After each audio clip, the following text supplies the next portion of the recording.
جب اکبر نے دین الہی نکالا تو حضرت مجدد الفسانی علیہ رحمہ اس کے مقابلے میں آیا. آپ جانتے ہیں وہ تاریخ. تو اس نے کہا تھا کہ السلام علیکم یہ مسلمانوں کا شعار ہے. تو ایک نیا لفظ لے کر آتے ہیں. جب بھی کوئی کسی کو ملے تو اس کو کہے اللہ اکبر, وہ بھی جواب میں کہے اللہ اکبر. یہ اپنی طرف سے وہ نئی چیز لے کر آئے. لیکن اسلام نے السلام علیکم کیوں رکھا ہے؟ تو اس کا ایک فلسفہ ہے, اور وہ کیا کہ جب کوئی مسلمان کسی دوسرے مسلمان کو ملے تو وہ کہے السلام علیکم. اس کا مطلب ہے تیرے اوپر سلامتی ہو. تو گویا وہ ضمانت دے رہا ہے کہ میرے بھائی, تیری جان, تیرا مال, تیری آبرو, تیری عزت میری طرف سے محفوظ ہے. میں تجھے ضمانت دیتا ہوں سلامتی کی. اور وہ آگے سے کیا کہتا ہے؟ وعلیکم السلام. اچھا تو اگر مجھے ضمانت دیتا ہے تو تو میری طرف سے بے فکر ہو جا. تیری آبرو میری آبرو ہے, تیری عزت میری عزت ہے, تیرا مال میرا مال ہے, اس لیے میری طرف سے تجھے کوئی فکر نہیں ہوگی. اب ایک دوسرے سے انہیں خطرہ نہیں ہونا چاہیے, ایک دوسرے کو ضمانت دے چکے ہیں, عہد کر چکے ہیں.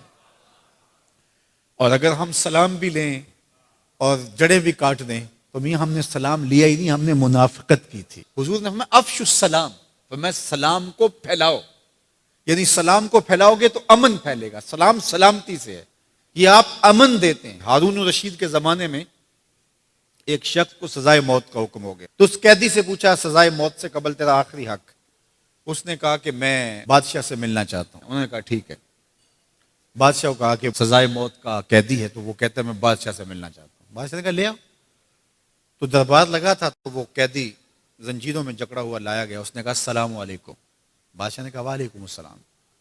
آخری خواہش پوری ہو گئی. جلاد لے جانے لگے, قتل کرنے لگے. کہا تو مجھے قتل نہیں کر سکتے. کہا کیوں؟ کہا بادشاہ نے میری ضمانت دے دی ہے, مجھے آزاد کر دیا.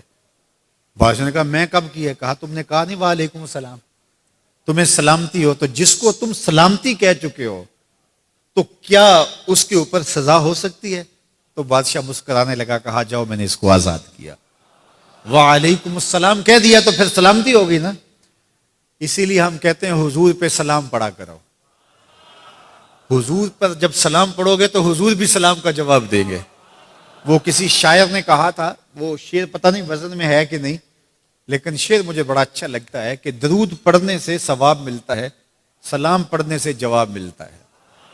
درود پڑھنے سے ثواب ملتا ہے, سلام پڑھنے سے جواب ملتا ہے. تو ہمارے جو لفظ ہیں ان لفظوں کے پیچھے ایک فلسفہ ہوتا ہے. تو فرمایا المسلم من سلم المسلمون من لسانہ و یدہ. اور یہ ہم نے اپنے اولاد کو بچپن سے سکھانا ہے.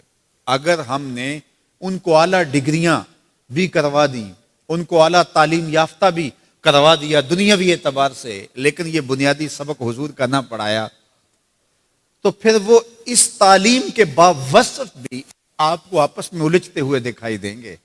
اعلیٰ ڈگریوں کے باوجود بھی آپ ایک دوسرے کا گریبان ان کو نوچتا ہوا آپ دیکھیں گے, اس لیے کہ انہوں نے اسلام کا یہ بنیادی سبق تو ماں کی گود سے پڑھا ہی نہیں ہے. یہ پڑھانا ہے کہ مسلمان وہ ہوتا ہے جس کے ہاتھ سے اور جس کی زبان سے دوسرا مسلمان محفوظ رہے. مجھے بتاؤ, جس کو یہ سبق اس کی ماں نے پڑھایا ہو, جس کو سبق اس کے باپ نے پڑھایا ہو, تو وہ کسی مومن کی ماں کو گالی دے سکتا ہے, کسی کے باپ کو گالی دے سکتا ہے, کسی کا گریبان پکڑ سکتا ہے, کسی کو تھپڑ مار سکتا ہے, کسی پہ زیادتی کر سکتا ہے؟ کبھی نہیں کرے گا, اس لیے کہ اس کو حضور کا فرمان یاد ہے کہ مسلمان ہوتا ہی وہ ہے جس کی زبان اور ہاتھ سے دوسرے محفوظ ہو. ہم نے یہ سیکھنا ہے اور اپنے عمل کے اندر اس کو داخل کرنا ہے کہ ہمارے رویے اتنے خوبصورت ہو, ہمارا طرز زندگی اتنا خوبصورت ہو کہ ہمارا پتہ چلے کہ ہم حضور کے غلام ہوتے ہیں. ہمیں خوبصورت رویوں کا درس دیا گیا ہے, ہمیں خوبصورت رویوں کو اختیار کرنے کی تعلیم دی گئی ہے. تو ہم اپنے آپ کو دیکھیں اور ہم اپنے دل کو صاف کریں, اپنی زبان کو صاف کریں, اپنی آنکھوں کو پاکیزہ بنائیں, اپنی سوچوں کو عفت دیں, اور دیکھیں کہ ہم کھڑے کہاں ہیں. جس کے 2 دن برابر ہیں, آج کا اور کل کا, تو وہ خرابی پہ ہے. سرخرو وہ ہے کہ جس کے دونوں دنوں کے اندر واضح فرق ہو, ہر لمحہ اس کا بہتری کی طرف چلا جا رہا ہو, تو وہ ترقی کی طرف ہے, ورنہ وہ تنزل کا شکار ہو رہا ہے. تو ہمیں یہ سبق دیا گیا کہ قد افلح من تزکا، کامیاب وہی ہوا جس نے اپنے من کو ستھرا کیا، اپنے باطن کی صفائی کی، اپنے اندر کو پاک